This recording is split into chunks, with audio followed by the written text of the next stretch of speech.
Welcome to the Fright Lab. I'm Lucas Yoakum. We are now on entry number 15 of the 31 Days of Halloween, 31 Days of Horror, 31 for 31 challenge, whatever you're calling it.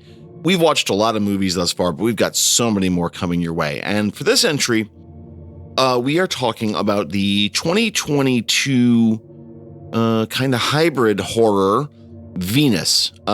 Venus was directed by Jaume Balaguero. He's probably best known for REC and REC². He is a director from Catalonia, and he does some very, very good work. REC and REC² are some of my favorites in the kind of exclusively found footage genre. I think he's done some of the coolest stuff in that regard.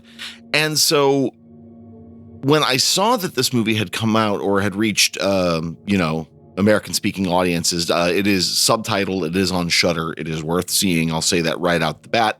I was very excited, but I didn't know what to expect because I wasn't all that familiar with his work outside of the REC films. So, all right, I was pretty happy to give this one a watch. So let's talk real quick about the plot of Venus. So it follows a woman named Lucia who is on the run from some dangerous men, and she turns up at her sister's apartment seeking help. Okay, this is in and of itself the start of a good horror movie plot, but there's some other things going on in this apartment building that she's not aware of. And without saying more and spoiling some plot points, let's just say that this movie draws, and admittedly so, draws in large part from H.P. Lovecraft's The Dreams of the Witch House, which is one of Lovecraft's weirder stories, I think, which is, saying something given his whole canon. But Dreams of the Witch House there's a lot of almost direct lifting from it. There's a lot of real obvious inspiration. Within this building, there is a lot of darkness, a lot of violence, and a lot of stuff that just doesn't add up. And does that make for good horror? Good horror action, good horror times. So the first thing that jumped out at me as I was watching this movie is, does Balaguero, the director, just have a thing for spooky apartments? Because REC primarily takes place inside a sprawling, unusual kind of spooky apartment building. And the titular Venus building, where the film is set, it's not quite as sprawling. It's actually sort of claustrophobic. It feels very tower block-y, It's still a visually really neat building. There's something kind of disorienting about the way it's set. But I wonder if he just has a thing for spooky apartments. Now, one of the things I liked about this movie that I thought was really smart and did some pretty cool stuff, actually, was taking a Lovecraft story, which is, fertile ground for horror if you're reasonably careful with the source material and give the right places the right attention within it, and places it within the framing of a crime story, because the whole story is kicked off in part by the theft of illicit goods from dangerous men, which is in and of itself a pretty neat plot idea. But also placing this kind of cosmic horror supernatural thing within the confines of that as a story is actually really smart. And I don't know that I would have put that together in my head. I'm fairly familiar with Lovecraft's work, and I don't know that that was ever anything he ever considered. I don't know if he knew enough about criminality in any meaningful way to talk about it as a plot point.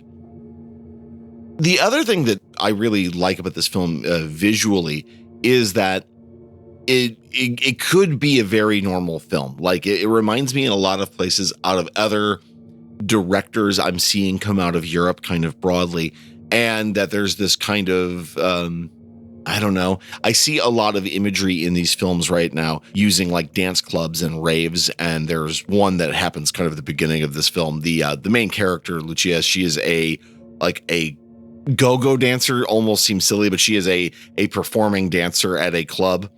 And I see that in a lot of movies, and I actually kind of find it a little trite.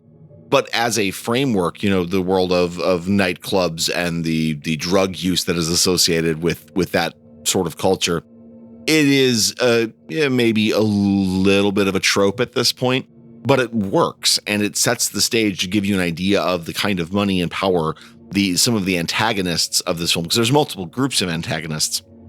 It gives you a sense of what they are capable of and how dangerous they are. Now, one of the things that I was taken back is maybe the wrong words, but kind of surprised by maybe, when I think about the two films of Balaguero's that I'm actually familiar with, I don't describe them as subtle. REC and REC² especially, they are great, fun horror films with a lot of depth, but they are not subtle films. They are very smash mouth. They're very claustrophobic. They're very aggressive.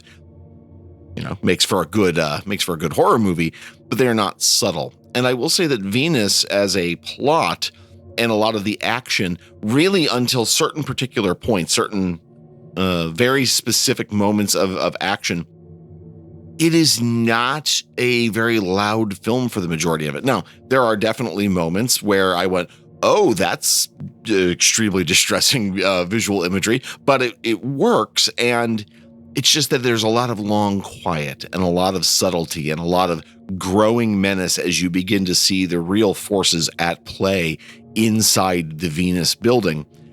You don't see that enough with a lot of these sorts of horror movies. And it is nice to have a real balance of the real, more extreme stuff along with more subtle, thoughtful stuff.